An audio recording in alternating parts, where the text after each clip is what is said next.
This is Jason Nickleby, Coordinator of Officials with the Minnesota State High School League, and this is training tape number 1 for the Minnesota High School basketball season. Welcome to this season. Welcome to the training tape series. We've done these plays in the past. Hopefully there's something that help you as we go along with the season. Just a couple of thoughts on some great plays and just talking about mechanics and rules and judgment and how we can pull those all together to have a successful game and a successful season. So remember, these plays aren't meant to pick on any one team or individual or official or coach or player for that matter. We're just trying to learn from these plays, and hopefully these will help in that regard. So with that, let's get to some plays.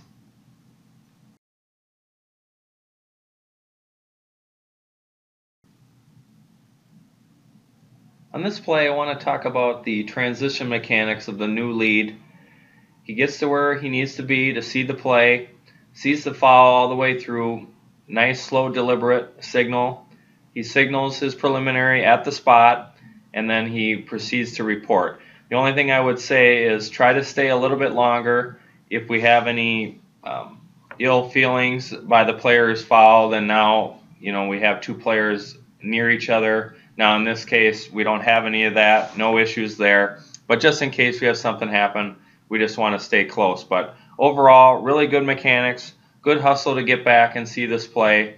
If we can't beat this play back like we do here, we can tend to get straight lined if we end up on an even plane with the ball handler. So we might have to come in behind. But in this case, we get to where we need to be and we can see the play. The new C or the trailing trail in a two-person officiating mechanics should let the lead have very first crack on this, and unless it's a really dangerous play, we should let the new lead take this play all the way to the basket. Well done by this crew.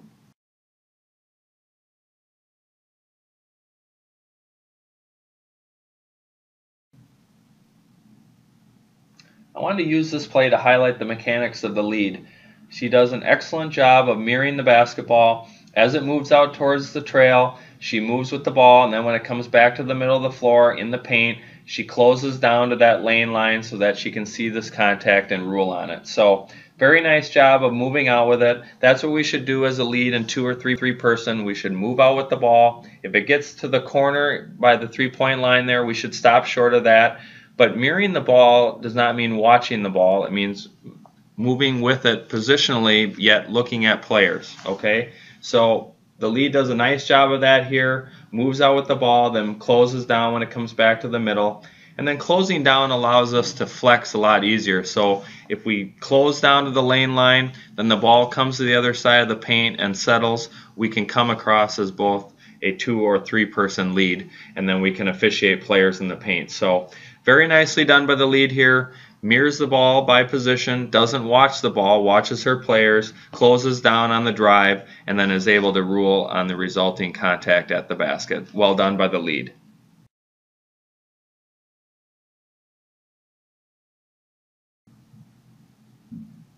On this play, we'll have a transition play, and the defensive player in white right about midcourt there will try to get a piece of the player in red and slow her down, and she ultimately plays through it, and they get a 2-on-1 layup opportunity. And I just want to point this out that as officials, we have to judge contact and see if it's marginal, see if it's incidental, or it's a definite foul, something that has to be called. Obviously, safety type plays, we have to call those. But in this case, she gets a little piece of her, but she plays through it, and they're able to get a 2-on-1 layup opportunity, and we would take that away by putting air in the whistle. And this just applies to contact throughout the game. We have to judge whether it affects the play, affects the player, rhythm, speed, balance, quickness, those kind of pieces.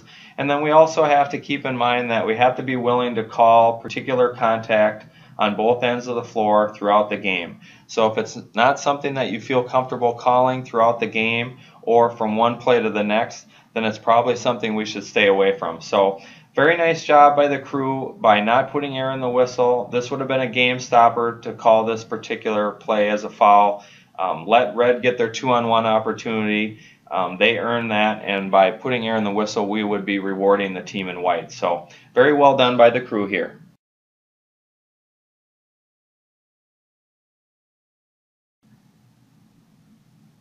I just want to use this clip to remind our crews that we need to be really pre-gaming how we are going to handle end of period, end of half situations. In this case, we have a really tight play at the horn, and our C is very definitive, counts the basket, it's very tight. I can say in real game speed that I would probably count this as well. It's very tight. It goes to replay, gets overturned, but that's not really the point. The point is that our C and trail opposite has primary in these plays, and we need to talk about whether we're going to lock down the lead or let them roam, lock down the C.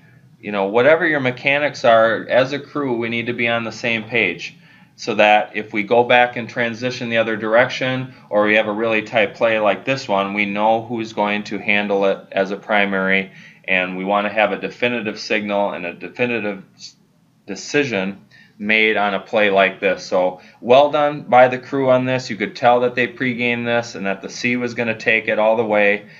He was very definitive, very sure of his decision. They did a nice job with this. Just a reminder to our crews that we need to be pre-gaming this type of play situation.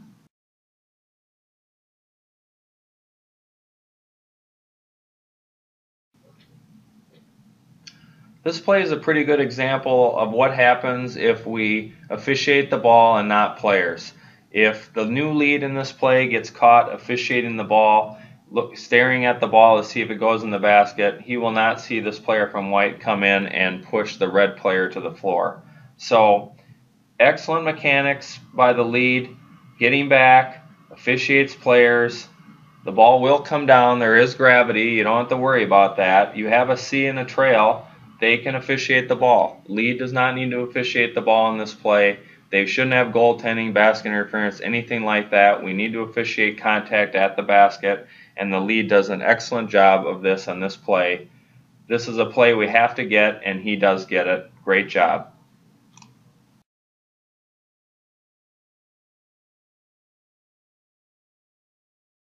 In these opening minutes, ball will be inbounded by the Eagles, state champs back in 13 and 15. I showed that play with the volume so you could hear that the new trail hands the ball in and the thrower in drops the ball. He blows his whistle, does a do-over, hands it back, and on we go with the game.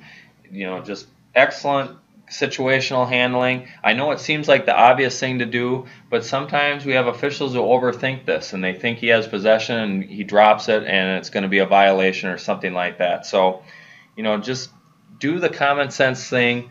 You know, if players seemed confused, coaches seemed confused, and you have the chance to just blow your whistle and start the play over or have a do-over or something like that, like this new trail does in this situation, do the right thing by the game, as this trail does here. Very well done. Just use common sense and you'll always be in good shape.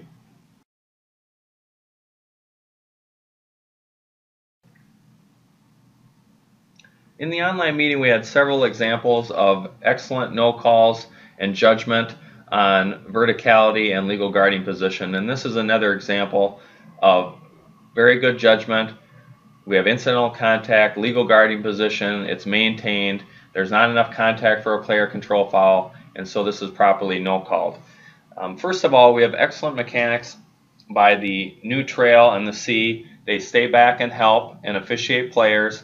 The lead is in proper position to rule on this play, and you can see from the replay that the defensive player gets 2 feet down facing her opponent before the contact, before this opponent leaves the ground, so therefore it can only be an offensive foul or a no call. We can't have a blocking foul. We shouldn't penalize the defensive player for good defense, and the lead does not penalize the defensive player properly so well done by the crew. Good mechanics helping out in the backcourt, and then good job of passing on this contact. It's not enough for a player control foul, but the defensive player does get there in time, so it's excellent legal guarding position that she maintains, not enough for a charge, good no call, good mechanics and judgment by the crew. So hopefully these plays were helpful for you. We'll have another training tape probably after the first of the year, and we'll look at some more plays as we go along with the season.